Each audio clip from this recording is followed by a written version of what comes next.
So sorry. But yeah, so our speaker, she became the director of programs of the Native Agriculture and Food Systems in 2017, after she joined the First Nations as the Associate Director of Research and Policy for Native Agriculture. She was formerly the Director of Community Development for Pulama Lanai in Hawaii, and she is also the co-founder and former executive director of a nonprofit organization in Cochiti Pueblo, New Mexico. So if you want to take over. Great. 1 second while I share my screen and hopefully it works. Can you see my screen? Yes, we can. Okay, is it in presentation mode or not in presentation mode? It looks like it's in presentation mode. Okay, perfect. Let me just make sure I can move this thing. Okay, is it moving? Okay, perfect. I can't see like you all, and I can barely see my screen. So if I get a little thrown off, please forgive me. But goetzi se hopa and wakani ma asat wayats kotete me osuta and koigu mohadas. I'm so happy to be with you this evening. For me, it's evening. Hopefully where you're at, it's evening. If not, good morning, good afternoon. And before I begin, I just want to take a little time to thank you for giving us this short period of your day. There's so many things going on in this world. There's so many important issues that we all need to be dealing with, whether it be in our personal lives or in our community or nationally or globally. And so it really takes a lot of effort to be in this virtual space and to give your energy to what people are saying, to let your thoughts flow. And I'm just very appreciative for your time. And just a little, hopefully this presentation is more like a story, and I'll weave some of my story into it, but the topic is regenerative agriculture, which is one of my most favorite things to talk about. And I understand that you're already coming from previous presentations about regenerative agriculture. So I skipped over the basics so we can get into perspectives, Indigenous perspectives about the term and about the community and about practice. And we'll leave a whole lot of time at the end for questions and discussions because it's much easier when you're participating as opposed to listening. So before we get started, I'm sure you all have a chat function. As I go through where I'm from and the lands that made me, I hope that you will also share where you're from and what lands have made you. So please add that to the chat so I can eventually see where you're from. I can't see the chat while I'm presenting, but I'll look at it after. So please do that as I begin the story. So in the beginning, I introduced myself from Cochiti, and I know the majority of you come from Colorado. And the Southwest, that high desert corridor, are the lands that made me. New Mexico, Cochiti, is much like the San Luis Valley in Colorado, very arid. This is a picture of my grandfather's cornfield, which I spent the majority of my life. These are my grandparents. The little baby being held is my great grandmother, who I lived with for half my life before she passed on. And so most of the lessons I learned about agriculture and about food and about community and about caretaking came from this field and these people. And hopefully you recognize the landscape as being quintessential Southwest.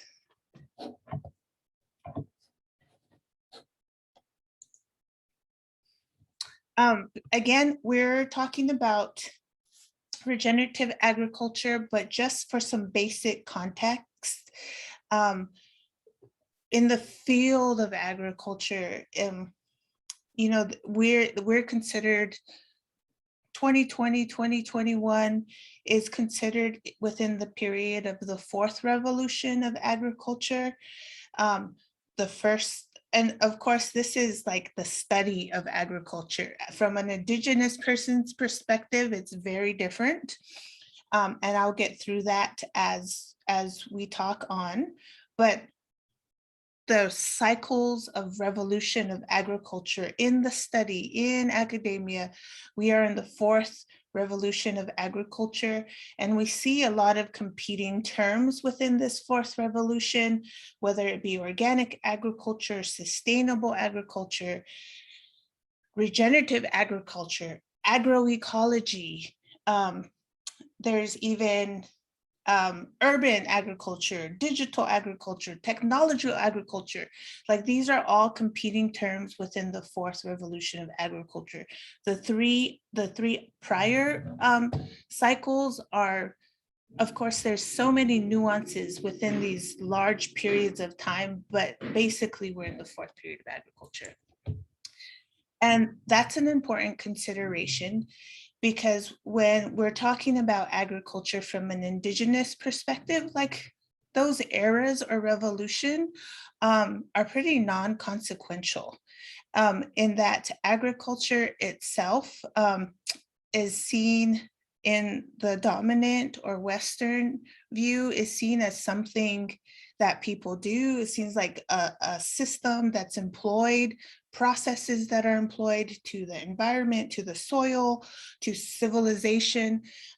From the Indigenous perspective, there's really not a separation between our food systems, our community, and lifeways. And actually, we're all very much connected. The food system, the animal system, the environmental system, the plant systems, we're all part of a community, not necessarily defined by certain processes within that create different areas of agriculture.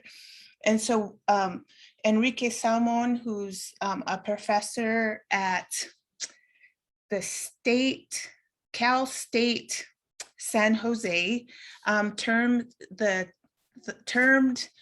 Indigenous perspectives on agriculture as kincentric ecology, which in itself sort of describes agriculture, but is much more intimate with the relational dynamics that happen in Indigenous worldviews. And I bring this up because as the world is talking about regenerative agriculture, Indigenous people maintain rooted in this idea of kincentric ecology. Even though you will never hear that term used, you will hear that term, you will hear it referenced like all my relations, all my connections, our relatives, our animal relatives, our plant relatives, but it's all part of what Professor Solomon calls kincentric ecology. And that's important because when we look at the different cycles of agricultural revolution that the study of agriculture has gone through, Indigenous people have been pretty left out of every single revolution. Like hunters to gatherers, in evolutionary theory, we're considered the cavemen that have been left behind. I would call my brother a caveman, but probably not anybody else besides my brother. Second agricultural revolution, the mechanization of agriculture. This era was actually pretty traumatic for a lot of Indigenous people, in that it was the first time you really saw mass production occurring in very violent ways in our environments. Like there's stories in the Pacific Northwest about logging trucks coming in and just destroying entire forests, leveling forests, and that was quite like abrupt. And we also see during this period tractors being used to coerce tribal people to send their kids to school. If you send your kid to boarding school, we will give you a tractor. If you send 10 kids to boarding school, we will give your community a bigger tractor. And so we really see a lot of coercion in the mechanization of agriculture, as well as a lot of abrupt, violent changes. And in the third revolution of agriculture, the green revolution, we really see this as like, this is like the GE and like pesticide production era. And we see the argument that indigenous people, again, don't do science. And we hear these narratives over and over and over again when we talk about agriculture, and it has bearing on how we talk about regenerative agriculture, as I'll get into. And so when we look at all the fourth revolution of which we're in, we see all these terms: organic, sustainable. And again, like we're sort of repeating the prior eras of agriculture in that indigenous people are pretty absent. Organic agriculture, out of the 40,000 organic farms across the country, there's 12 tribally owned, either by individuals or tribes, organic certified farms. In sustainable agriculture, you see a lot of references to practices, but you don't see a lot of people. And in regenerative agriculture, you know, there's a debate right now. There's a camp of regenerative agriculture proponents who really describe regenerative agriculture as soil and carbon-based practices. And again, in reference to the practices, decoupled from the community or the people that we're actually talking about. But if you're, and I've not only had this conversation with indigenous people, but long-standing farm families, at some point, your farm is more than just a practice, or your land is more than just a practice. It's actually your community. It becomes part of you. You become as much of that land as that land becomes you. And so when we look at how agriculture is described, when we're focusing on only practices and not talking about the people who are stewarding those lands, or the people who are on those lands, or the history of the people on specific lands, it gets kind of crunchy really fast, and we run the risk of creating absence, as we've seen in the different prior eras of agriculture. And so this is the definition of regenerative agriculture that I tend to use. It came from the Rodale Institute, because we're looking, I think for me, it hits on all the elements of regenerative agriculture. Soil health and sequestering carbon, of course, is number one, which is consistently in every conversation about agriculture. Integrated level focused holistically on designing farms to improve health in context. Like, it's not just about your little square. Organic agriculture is really good at providing an example of the difference. Is as long as you're working on your plot of land or your farm and not using pesticides that are on the list, or practices that are not on the list, you are eligible for organic certification. That's not to say that outside of that farm, the practices that affect your farm should also be considered. It's really an individual farm framework, but regenerative agriculture sort of challenges that idea. Of course, we're looking at systems as opposed to specific products or outputs or commodities, and looking at history as part of how we're viewing agricultural practice in a specific place. And again, I know you've went over different definitions of agriculture probably prior to this. So I'll skip over that really quick. Oops. I was trying to get fancy. So this is to me where like the good stuff comes. This is the meat of the talk here. We can't really talk about soil regeneration and carbon sequestration, which is an element of almost every regenerative agriculture conversation, without talking about the alteration of natural waterways and the deforestation that occurs in specific areas. And I say this now knowing that we are in a critical period in human history. We see drought happening throughout the Southwest and California. We see extensive fires burning hotter than we've ever seen them in recorded human history. And I say recorded human history as in written, because there are stories in Indigenous culture about both these things happening prior to now. And so there is some bodies of knowledge that help Indigenous people manage what's happening. But this is also one of the reasons why Indigenous people have consistently confronted and emotionally guarded alteration of natural waterways with dams or with diversions, and the deforestation that happens for agriculture. When we look at some of the most prolific Indigenous food systems, both water and trees are important parts of the story.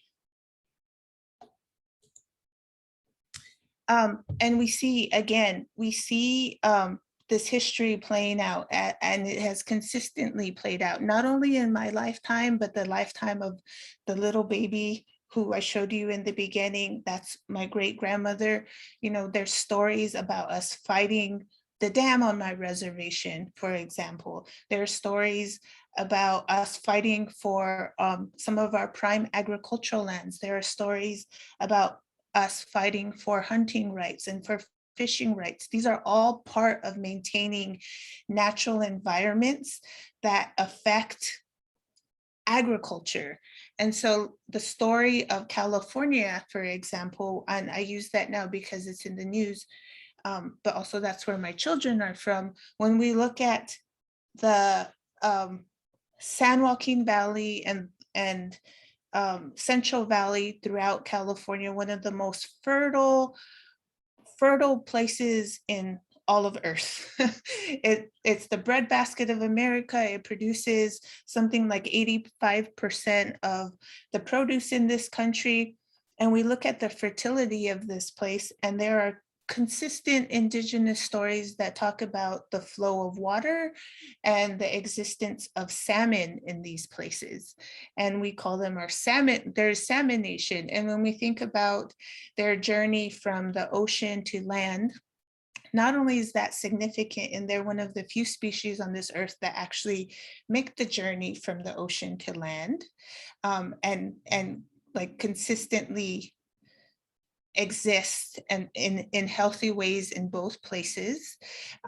Once they come upriver, come into some of the shallowest streams in the mountains, and their bodies float back, their bodies end up not only feeding entire ecosystems, but they end up becoming the soil and the dirt that then become the agriculture fields that produce the majority of the food this country eats. And so that critical connection is not only solidified in Indigenous storytelling, but it's also solidified in the current political conflicts that are happening now. We see stories of Indigenous people fighting for the rights of the fish, for taking down the dams. And it's not because yes, we do have high emotional attachment to the salmon, but we also know it's critical for the well-being of not only our children, but for all of our children, for all of the land. And just as the bones of those salmon become the fertile fields that grow some of the food that this country eats, Indigenous people have been on the land for a very, very long time, and many of our ancestors are the bones and dirt that we now walk upon. And so that is like a critical consideration when we're talking about soil and we're talking about the health of that soil. We have stake in what's happening. And so when we think about the differences, of course, I showed you the revolutions and how a lot of the discussion and the history has left out Indigenous people because agriculture was a tool of civilization, and Indigenous people were the uncivilized that had most of the land. So they needed a tool to decouple people from their lands in order to make them more civilized. And, you know, agriculture was that term. And so it's both a rock and a hard place to be in as an Indigenous people person talking about agriculture, knowing that my people, which is a whole different sentiment, Pueblo people in the Southwest, Cochiti people, I come from a subsistence community. We've been in the Rio Grande Valley for generations, countless. I think Deb Holland said she's the 85th generation, and you know, Pueblo people are saying, wait, no, actually it's longer than that. So we've been there for a long time.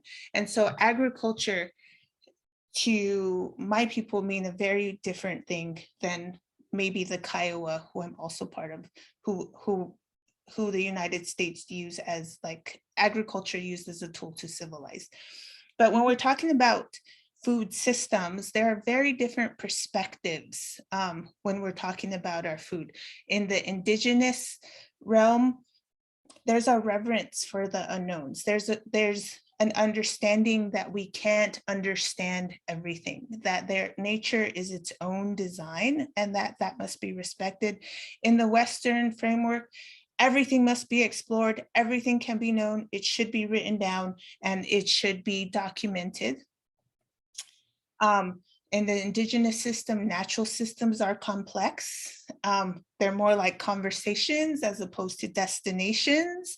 In the Western perspective, nature is a teacher, but we can also figure out ways to mimic it. Like irrigation systems are good examples of, you know, that sort of perspective.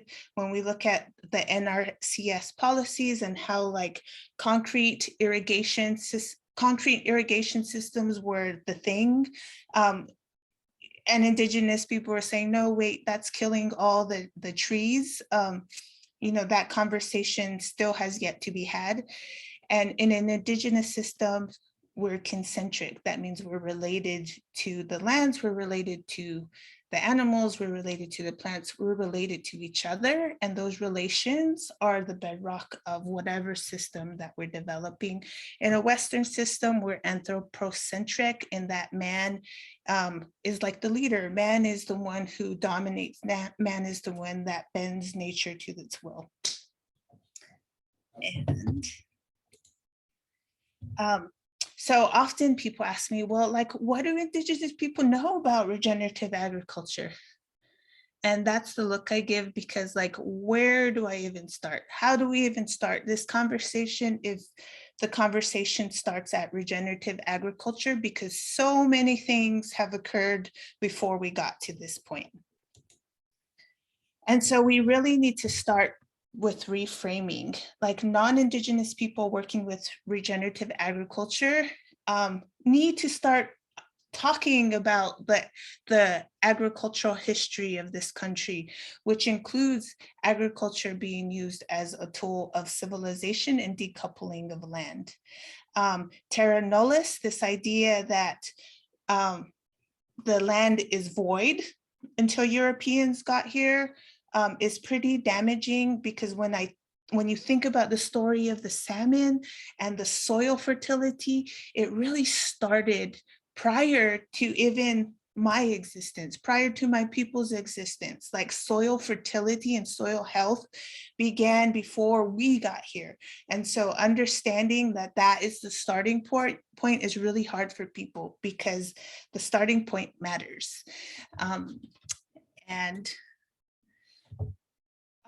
we also need to, for Indigenous people, for my own people, like we do need to examine like what is Indigenous and what is Westernized. Like in my Pueblo, we have irrigation ditches that have been concreted, not truly understanding that that was a US policy. We have a proliferation of, in the Southwest, we have a proliferation of alfalfa growing, right? That's part of like the Westernization of agriculture. As in the Southwest was, there's stories about New York City wanting peaches from Colorado and New Mexico because they were some of the best products in all of the land. And now some of those peach not only died from like concrete irrigation ditches, the wild peaches, but also like got replaced with cash crops like alfalfa. These are part of the Westernization of agriculture.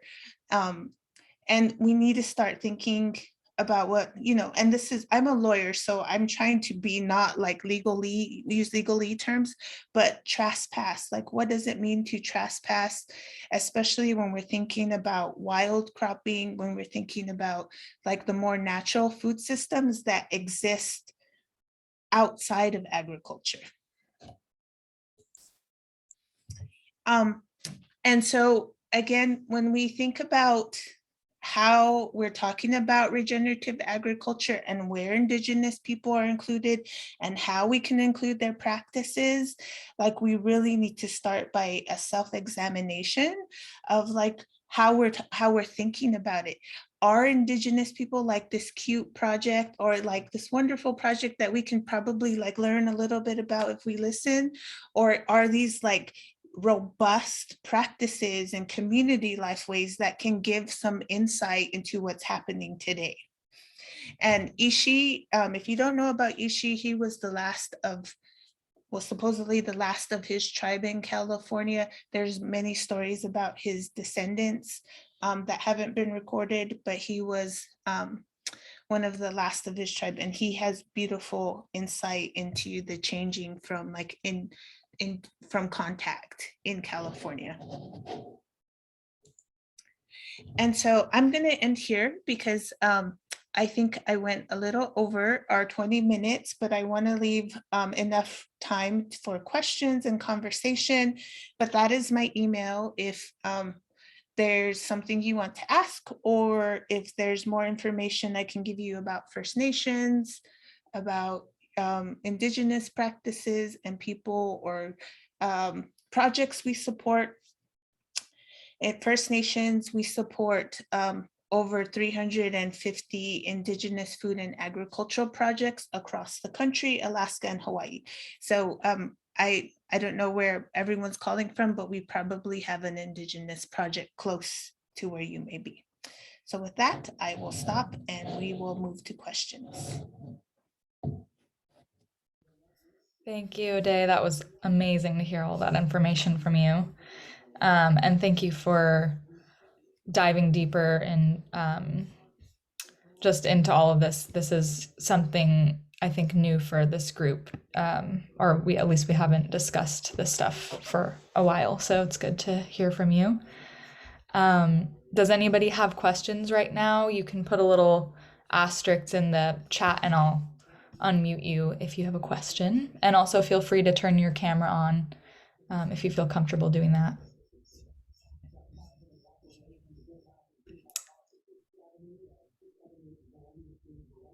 It looks like Lynn asked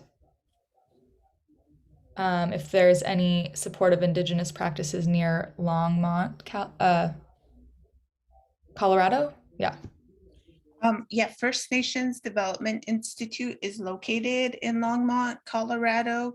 And we do have some Indigenous projects that are both in the Denver area, but in the Ute area. And actually, there's a lot of Cheyenne and Arapaho people near Longmont who have been displaced but continue to practice in the area.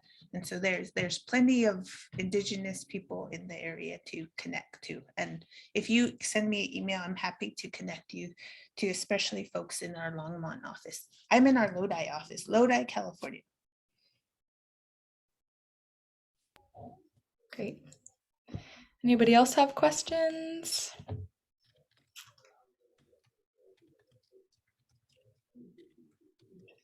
Judith asks, Cultural Conservancy in California and federal program for Native Americans in schools. I'm trying to figure out what the question is. Like, are they? So I spent a year in Northern California and worked with the Cultural Conservancy out of San Francisco. And I wonder if you're familiar with them and have worked with them. And one, to me, of the exciting programs is the school program funded by the federal government that requires schools that have over 1.5%, I think, Native Americans to have. Do you think that that's reaching and providing that kind of education for Native American children who haven't had the opportunity to grow up in their original community? Yes, so I'm familiar with the Culture Conservancy and Melissa Nelson, who runs it. Yes, I know them and they're not far from us. And I'm not sure what federal program you're referencing, but so the federal program, there's several, it gets all complicated when we talk about schools on reservations because we have the Bureau of Indian Education, which runs schools on reservations, or they could be tribally chartered schools, which give more dependence on what they feed in their schools. And then we have like farm to school programs that have a special interest in tribal schools with the majority tribal population. The problem, the challenge with federal programs is that you're consistently subject to federal procurement laws. And I don't know how many farmers are on the call, but like procurement with the federal government is really, really hard. And the federal government does track contracting in the ways that really require a lot of volume and product. And when you're trying to feed rural schools and tribal communities, like that's not a model that can often be met. There are challenges. So I do think there's a lot of federal programs that are promising, especially with the rescue plan and the additional funding that's coming out to support feeding programs. But we do have to take a hard look at procurement policy and how people get into these federal programs to provide the food.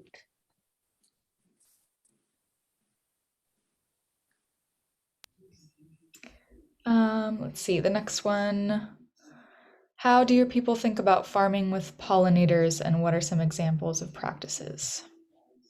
Oh my gosh. So one of my most favorite projects in all of the world is called the Ishi Butterfly Farm. And their whole premise is that they support pollinators, like particularly the monarch butterfly, but like very specific species of bees. And it's an amazing project. If you ever have a chance, it's the Ishi Butterfly Farm, and it's the Creek tribe of Oklahoma. So they're right in those southern prairies. It's an amazing project. And we have I'm from Cochiti, which is northern New Mexico. We have very specific stories about southwestern moths that come every 7 years, and which sort of is timed with the pinon harvests. and of course, like whether they're related or not, we say they're related, and the moths are an important pollinator in the Southwest. And the yucca that we see in high deserts are actually, there's very, I would love to I could go off on this subject, but there are very specific indigenous stories about pollinators in the Southwest that offer insight into how we think about agriculture, specifically around yucca production, wild yucca production. And lastly, you look at some of the most beautiful or ornate Pueblo dances, like you think about the Hopi and the butterfly dance. These are all tributes to pollinators. Like we recognize how important they are to our food systems. And lastly, I'm here in California. Did I already say lastly? But I love pollinators. Lastly, the Pomo people of have a creation story, and there's 8 characters that come into play in their creation story. And one of those is the bee. And the bee plays a very important role in ensuring the safety of people. And so they consider it like, a brethren, a very sacred brethren in how they operate. And these are people who live primarily by the ocean. So I think pollinators have always played an important role in how Indigenous people think about agriculture.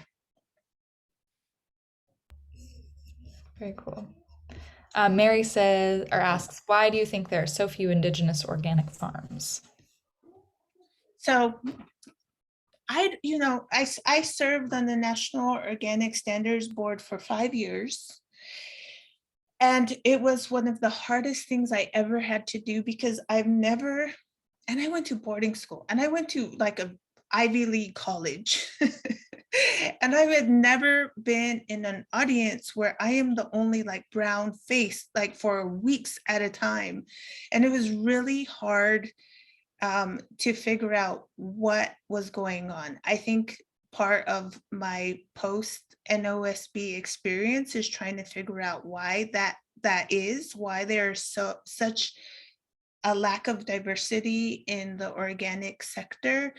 I do think that is like a perfect study for anybody who wants to do research on organics. But part of my conclusion, which doesn't mean much because I haven't done any research on it, would be in how organic certification happens. When you have a third party who's doing the certification, there's certain requirements that are needed to even start the process. And I think about the Pueblos in northern New Mexico, like there's no way one farmer is going to get like a lease or like ownership papers to say this is my farm and these are my practices, because we still operate on a community land model, and that like the community owns the land, not like a particular farmer. So that is like a unique challenge to organic farming. There is in the organic world, there is a community certification that's only practically implied, and I say practically because there's no prohibition and imposing it or implementing it here in the States, but it's only practically applied in third world countries, or not third world countries. Like I think that's what they call them in organic certification, but like South America, the Caribbean, and in other countries, they allow community farming organic certifications, but not very few. I only know of one in America. That would be my like educated guess. But again, somebody needs to research that question. It's a great question. I wonder how much research has been done on that, or if it's something that's just not being given attention, do you think? There has been research on the community certification in different countries, but not on tribal certification, or not on US community organic certification. There's only one farm that I know of, and it's in Appalachia, where they do certification in a certain region in Tennessee. Becky asks, are there indigenous farms or ranches in this Pikes Peak region? I would be most interested to know of an urban indigenous effort locally, but are there larger efforts here? Absolutely. Well, I say that saying absolutely. Pikes Peak region, like I don't know exactly like what that region is. I do know that we do serve Pikes Peak. It's okay. I'm seeing Becky saying it's a big region, so I think it includes like Denver and Longmont and like the Ute people in southern Colorado. Maybe that's too far, but we have projects that go throughout central Colorado all the way into northern New Mexico. Hopefully part of that is like Pikes Peak region. Okay. Robert asks, how do I learn more, continue the discussion of how our modern concept of permaculture and regenerative agriculture still falls short? There is a lot of conversation right now. Like one of the most prolific conversations around this topic is from a group called the Native Fiber Program. And the Native Fiber Program is, I run the Native Agriculture and Food Systems Initiative, but really it should be called the Native Agriculture, Food, Fuel, and Fiber Program. But the Native Fiber Program really focuses on the fiber part of that equation.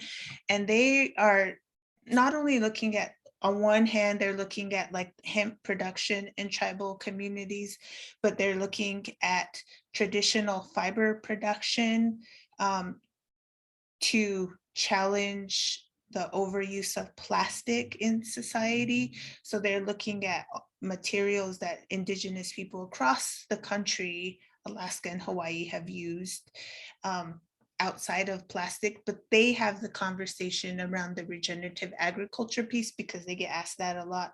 But also when we're looking at permaculture, and I would throw agroecology in there, the Swift Foundation has a lot of great material on the use of the word permaculture and agroecology. And really how it falls short is that, and I'm trying to say this in the most gentle way as I can, permaculture and agroecology are really articulated as like an interpretation of Indigenous practices and not a direct conversation with Indigenous people. So these terms are primarily generated through translation, whether through academia, whether through white-led organizations. Permaculture, we see a lot more Indigenous people participating, but there's still like this extra middleman that gets translated into what we see as practice. And really both of those fall short in that you can't really decouple Indigenous people from their practice. Like, yes, we can talk about soil health and like using a digging stick, but there's a lot more that comes with the people, the person who actually holds that stick. And so I would caution anybody looking at practices only as, I just caution you, like we can't decouple people from practices. And, you know, I don't think this is unique to Indigenous people. When I talk to generations of farmers who have been on their lands, there is a intense relationship and stake that the farmer has that's connected with their lands. It's an emotional attachment that just cannot be fully described by just talking about practice. Seems like that discussion is so dynamic and has so many different avenues you could explore with that for sure. That's what it seems like with like local food and like farmers markets, and that kind of brings back a sense of kind of like the connection with the farmers, which is something that is so often lost, I think. Oh my gosh, when we talk about local foods, there is like, again, these are all terms that like mean something to people, but like you think about a community and their food. Like there is this concept of contemporary localism versus traditional localism, and the traditional localism are folks that like I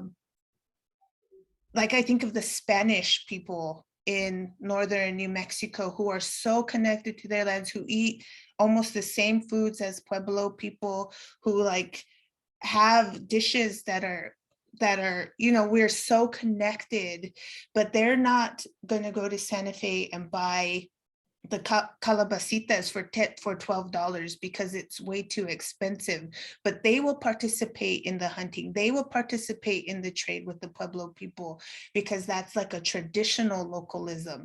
But even contemporary localism is outside of the wallet range of traditional localisms. It's almost like a gentrification of food. Like that happens a lot, especially in like northern New Mexico, southern Colorado, where there's a gentrification of some of these things, quintessential Southwestern foods.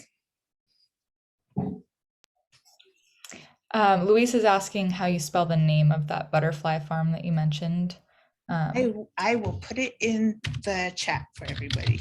Great, thank you. And then Gary asks, living near and restoring an urban high plains riparian forest in Colorado Springs, who are my kin? Anybody? High Plains Riparian Forest in Colorado Springs. Gosh, you guys are really testing my geography. But I know I've driven I-25 north so many times. I know where we're talking about, sort of. But when I think about that area, I think of Comanches, Kiowas, Arapahoes, Utes, and even Pueblo people. You know, there's, you know, Taos community traveled that area a lot, but I think of those specifically. I'm sure I'm missing one, but those are the immediate kin that come to mind. Jessica's asking a similar question, and if there's a resource for looking that up. Yeah, so if you go to firstnations.org, we have this map of the United States, and you can click on the specific state, and you can see all the projects or the people that we have funded in that area. And we've been around for 40 years. So like there are some very old groups and very new groups, but I'm sure if you search through that database, it's searchable. You can search by state, by keyword. You can look at people's projects. And if you let me know, like we can figure out how to introduce you, but you can search and see what projects we have near you. Great. It looks like that. Does anybody else have any questions before we wrap up? I actually was just going to ask you what your most maybe pressing or exciting project that you're working on right now that you want to maybe briefly just talk about. Oh, and I hope you all will appreciate this because we're all sitting here on Zoom.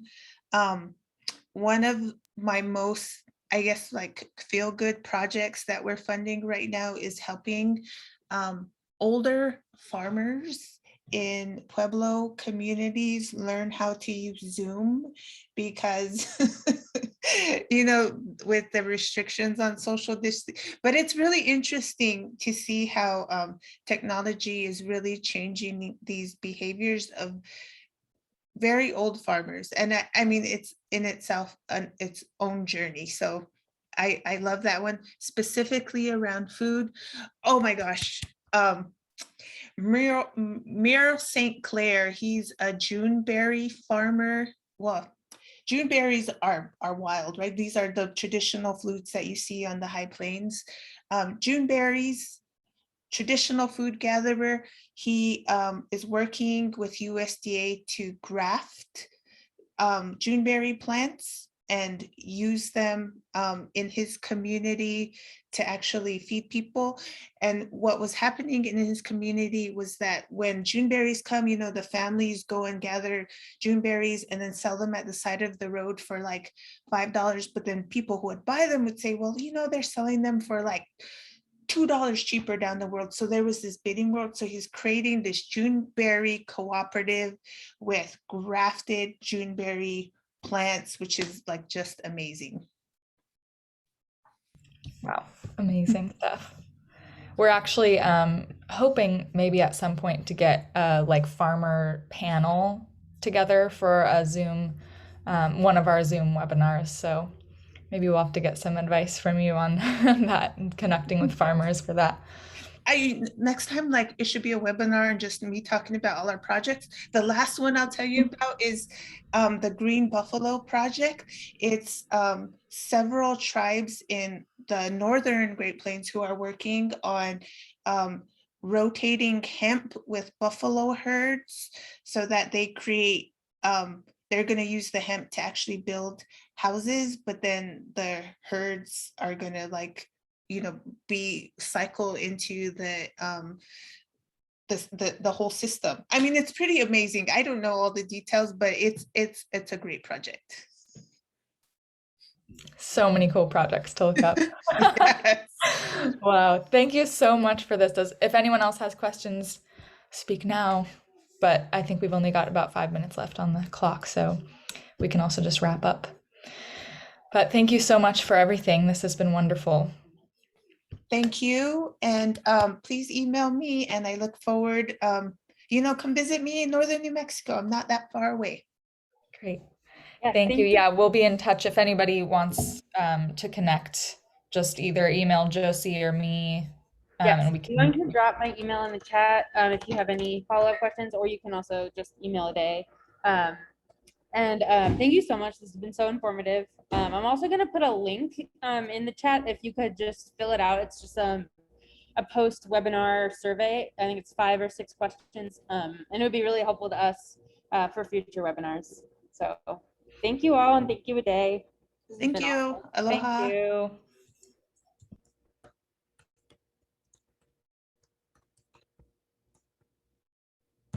This is my email, and this is the link. Awesome. I'm going to stop the recording now.